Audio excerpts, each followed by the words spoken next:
Hey, control yourself. Last week, in a leisurely but nevertheless tightly edited video, we talked about pacing, the rhythm and intensity at which you deliver events in your story to the reader. In that video, I told you everything you need to know about pacing, except how to actually control it.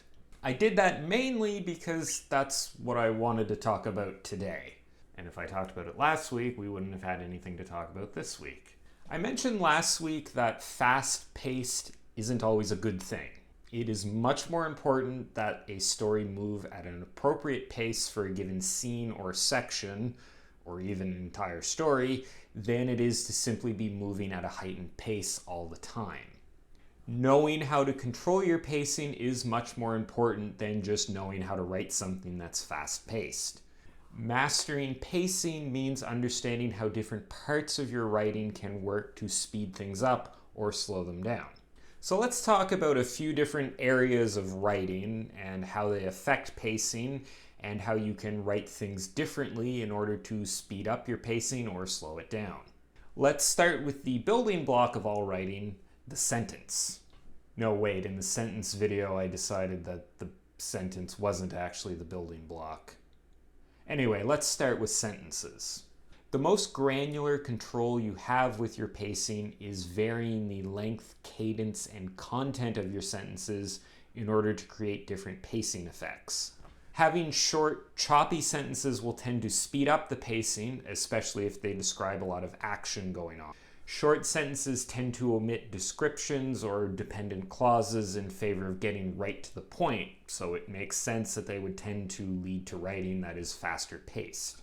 And as you probably guessed, longer, more meandering sentences will tend to have the opposite effect. Delaying the arrival of the next story beat by bogging things down with tons of extraneous details instead of just getting to the point is going to result in a slower pace. Now, your longer sentences shouldn't meander too much. They shouldn't spend a lot of time on details that don't actually matter. It's more a case of short sentences omitting that extra detail for the sake of speeding up the pace. With shorter sentences, it is absolutely crucial to be spot on with choosing strong words and strong verbs. You need to make sure you're still getting across enough detail to be interesting, and you don't have the luxury of the extra words that you would get with a longer sentence. The same effects of short versus long sentences can be extrapolated up to the paragraph, scene, and chapter level as well. Shorter paragraphs will tend to read faster and will create more white space on the page, giving them a faster feeling because the reader can move through them much quicker. You'll often notice when a story starts to get to the exciting parts, like near the climax, the scenes and potentially even the chapters themselves start to get shorter. These shorter scenes allow you to jump between different characters or to different places and different events, and this will create a sort of franticness to the writing, which will drive up the pacing. Now, as I mentioned last week, it's important to remember that pacing is not just about how fast the story feels, but how fast it's actually happening. When you start to shorten scenes because you're trying to pick up the pace, the actual rate that important events or progress towards goals or the rate at which characters are achieving certain things needs to be increased as well.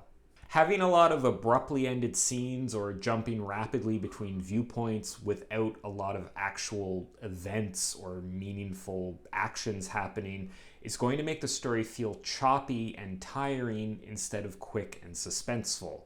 This can make writing these shorter scenes even more difficult because you have to make sure that you're getting across these important events and progressing the story in a lot less words. Luckily for things like dialogue, this isn't a problem because you don't write the dialogue, your characters do. Another area that has an effect on pacing is dialogue. Dialogue exchanges written without a lot of descriptions or actions or attributions in between the dialogue bits will read much slower than quick back and forth exchanges where you're just writing out the actual dialogue. Mastering what goes around the dialogue is almost as important as mastering the dialogue itself, as how a dialogue scene appears is going to impact how the exchange reads, including the pacing that it creates. And of course, it's important to remember the content of the dialogue itself. Think about the fast-paced moments in your own life. What kind of conversations happen during those moments? While in general you want dialogue to be tighter than real-life conversation, that is doubly true for scenes that are meant to be fast-paced. Characters should likely speak in shorter sentences, spend less time explaining things. They should say things like, "There's no time to explain." Actually, they shouldn't, because that's kind of a cliche. And generally, there should not really be a lot of time for chit-chat. Contrast this with slower-paced dialogue, which might tend to wander a bit more. The characters might be more apt to discuss different points of view, and there's likely to be more action and description placed in between the dialogue to slow down how the reader progresses through it. As you can see, much of pacing is controlled by the amount of detail that you're sharing with the reader. Spending more time on details, whether it's by elaborating on individual sentences, spending more words to describe the scene, or filling the reader in on what's happening in a dialogue exchange, is all going to work to slow down the pacing. You as the writer control the pace at which events are fed to the reader, and you can slow down that pace by giving more details around those events and more details about what's happening in the scene. By giving less details, spending less time on descriptions or discussion, or just making the writing a little bit more tight, a little bit more lean, you can speed up the pacing and speed up the rate at which those events are getting fed to the reader. Most of what we've talked about today is around scene level or micro pacing, the pacing in an individual scene or a chapter. Next week, we'll delve a bit deeper into managing pacing throughout the entire story. This gets into more complicated areas like how you handle time passages or how you manage character change through time, so it's probably worth discussing it in its own video, which, as I said, we'll do next week. Until then, I hope you enjoyed this video and found the advice in it useful.